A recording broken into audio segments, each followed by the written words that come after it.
Today on the Matt and Ann Show, we welcome legendary NWA champion, WCW champion, WWE Hall of Famer, Impact Wrestling Hall of Famer, Jeff Jarrett. Welcome to the show, Jeff. What's up, my man? How's life treating you today? Everything's good. Everything's good. How about yourself? Good. Very, very busy. As we were just briefly chatting before we got going here today, lots of moving parts in my world. If you're a My World listener, you've heard bits and pieces of that, but obviously the My World podcast is going in a bunch of different directions. But a new announcement in my world about, pardon the pun, but about minor league baseball. So just getting that going. And then I've got a gaming company that I've partnered in, and we've got a lot of things coming up in 2022, and just the hustle and bustle of the wrestling world and the projects and everything that goes with that. So it's been an exciting year, and man, I'm ready to chat my world and anything else you want to talk about, man. Awesome. Well, talking about my world, there's been a rumor going around about you and Conrad possibly having a wrestling organization. Is it true? We know you've had GFW. Obviously, you started Impact Wrestling. Is anything to that rumor? I've said this, and Conrad, if you ever watch the YouTube version of my world, and a lot of times it when you hear it on the I'll call it traditional feed, you don't really get Conrad's facials and maybe my reactions or vice versa. But Conrad likes to have fun with that. But I can officially tell you, Conrad is a full-time business owner in the world of the mortgage business. The podcast world is a big part of his life. It's a very passionate, I don't even want to call it a hobby, because it really is a business in and of it to itself, but he's in the mortgage business. Now, me, on the other hand, I've been in the wrestling business. My family's been in it 3 generations. And so, yes, I'm working on wrestling projects, but that is not to say me and Conrad are going to start a wrestling promotion. And I think if me and you were to have this conversation, and I'm, going back in time, in the 70s, that's one conversation. In the 80s, another. In the 90s, in the 2000s, and even just 5 years ago, it's a different conversation now today. And I think the business is super healthy, but the world that we live in with streaming and the largest network in the world, our friends at YouTube, it just takes on a whole new meaning. So yes, I'm working on wrestling projects, but I'm working on several others. But to say me and Conrad are starting a wrestling promotion, the answer is absolutely no. So how did you and Conrad link up to make this podcast? Because I love the podcast so far, of what I've heard of it. So I appreciate how did it all happen? Well, so Conrad and Bruce Pritchard, and Bruce came to work for me in 2017 when I went back to we'll call it the anthem version of Impact. In 2017, and me and Bruce, we go back to the early 90s, and Bruce's brother Tom to the late 80s. So I've known the Pritchards a long time. But even then, Bruce in 2017 sort of floated the idea by me. But I went and was a part of, ironically enough, me and Conrad Thompson met the very first time at the live show of Bruce Something to Wrestle With, and Conrad's very first live show in Orlando.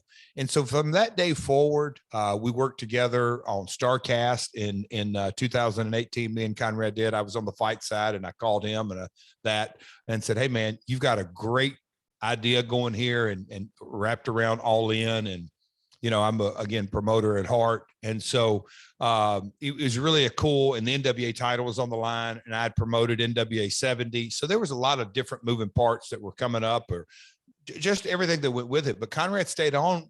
He really stayed on me about it, but I had no interest. Growing up in this business, I've heard so many stories, and entertaining and some not so entertaining. I just didn't really look at a podcast, and probably mistakenly so, that it was a full-on business and a platform. But once Conrad, at the beginning of this year, he gave it another shot. He's a very famous belt collector. And so, we had some really in-depth conversations, and they always circled back to the business component of it. That's one of the things that we really have in common, the entrepreneurial spirit and the business side of things. And then he just fired away and said, hey man, let's do this. And just the timing was right in a lot of ways with everything that else was going on in my life, a wrestling project, a gaming project, a baseball thing that came on. And I'm like, okay, I'm up for it. And I'll say he convinced me to do it, but I convinced myself to do it as well, watching the Last Dance documentary with Michael Jordan and the Bulls. When I saw Michael Jordan, and I'm a huge Jordan fan and a basketball fan, when I saw him with that laptop in that doc series and how it just wasn't just not compelling. It was mesmerizing to watch him go back and revisit a story that was 20 years ago that I knew as well. But seeing the story behind the story, it really sold me on the concept. So, and I'm glad that I said yes. You brought up Impact. Have you watched it since you left? Is there any chance we could see you pop up back there? I know you don't have any ownership anymore, but you are a big part of the legacy of Impact TNA. That's something that is obviously, you said it very clearly. I have no power whatsoever in those kind of decisions. I don't see it, but you never know, because in this industry, just things literally change on a dime in so many different ways. Next year in June will be the 20th anniversary of that organization. And, June 19th, 2002, when we put on our first event, to say that it's, still rocking and rolling 20 years later, that's a really cool milestone. Yeah. But, to answer your question, it's certainly not in the cards as we speak. One of your most famous rivalries was with China at the end of your WWE run. Could you tell us the backstory, whose idea it was to get you two together in the rivalry? Well, that just really came about when you looked at and I'll say the complete card of everything going on during that Attitude Era. You had the New Age Outlaws, and they were in the tag team division and just super red hot in so many different ways. And, Hunter was doing his thing, and X-Pac was doing his thing, and me and X-Pac had done the hair versus hair.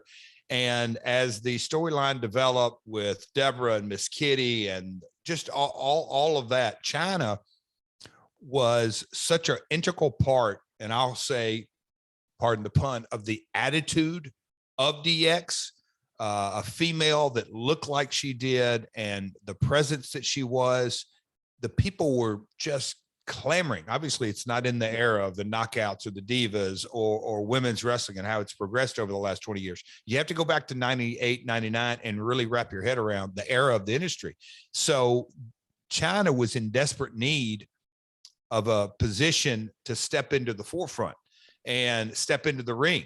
And the way she looked, there weren't any other females out there that really going to rival her. So we'll call it the marriage of my persona and the puppies and everything that went with it. It really clicked from the very beginning. And Vince Russo, Ed Ferrara, obviously were the writers at that time. Vince McMahon, at the end of the day, he's the straw that stirs the drink every conceivable way with that organization. So he obviously saw a vision for it as well.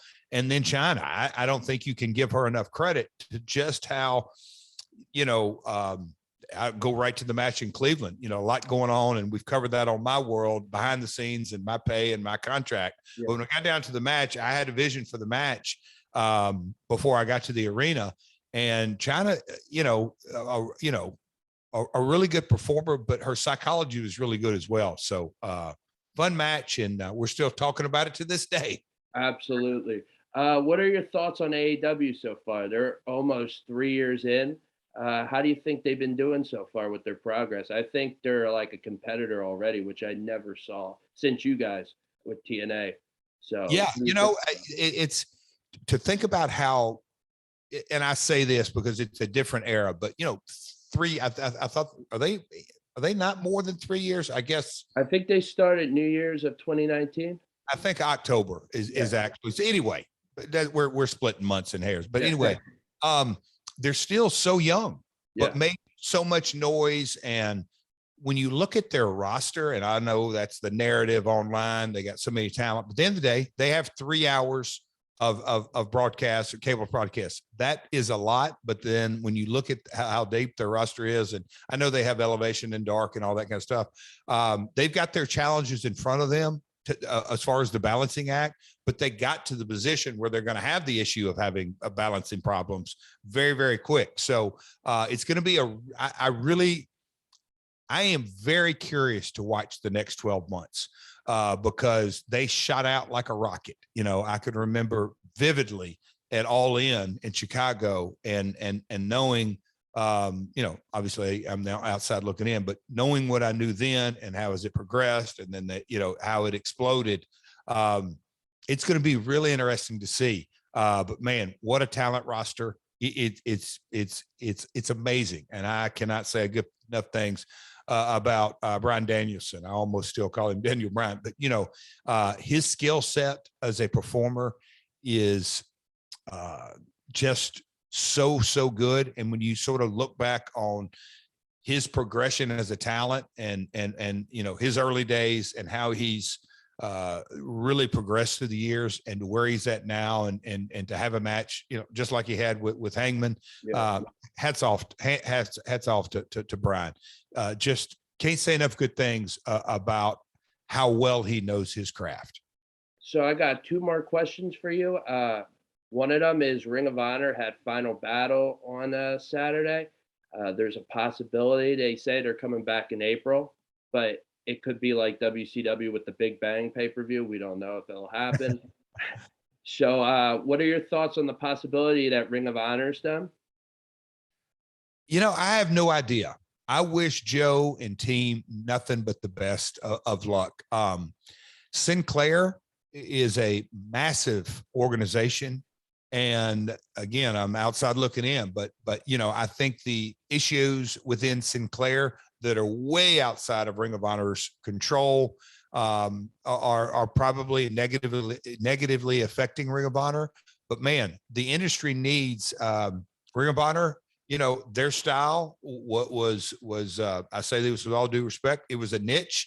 You know, when you look at the early days of AEW and the talent, Cody, Bucks, I mean, we could go through a whole list that were, I'll say in a lot of ways, a nucleus of Ring of Honor. So Ring of Honor's mark on this industry, and I'm not saying it's over. I wish, again, I hope they come back April, bigger, stronger, better than ever. But you know, I think the industry candidly needs as many diversified promotions. Game Changer Wrestling's another one. It's not for everyone, but they've got an incredible, profitable niche in this industry. So good luck to Ring of Honor is what I'll really say. And I hope they come back. And my final question is, this week we lost Jimmy Rave. Could you give us thoughts and any memories you have of you and Jimmy Rave? Jimmy's a good bud, man.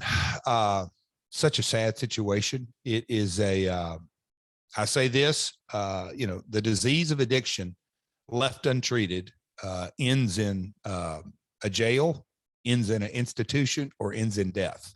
And so it's such a tragic when situations happen like Jimmy, but I finally remember the good times. And, you know, we reconnected after many years. I saw him at a signing, and then we reached out through DM on Twitter and then text and all that, man. But yeah, it is a super tragic disease left untreated. But love Jimmy, man. RIP, my friend. Well, rest in peace to Jimmy Rave. I want to thank you, Jeff. It's a complete honor. I was a huge fan of TNA. Thank you for all you've done for pro wrestling. Do you have anything you want to promote, and also where everybody can find you? But you're doing it. We're already promoting Wild World. And no, I appreciate, man, you having me on. I like to get out about once a month. So people who are listening to this that are sending requests, my PR guys, you know, we do the best we can juggling so many requests, but it's an honor to be requested to talk about My World. So My World is rocking and rolling and a bunch of other projects, but I make it real easy. RealJeffJarrett.com or at RealJeffJarrett, Twitter, Instagram, Facebook. So it's RealJeffJarrett, Real Jeff Jarrett. Well, thank you, Jeff. It was a complete honor. Jeff Jarrett, everyone. Thanks, man. Appreciate you having me on.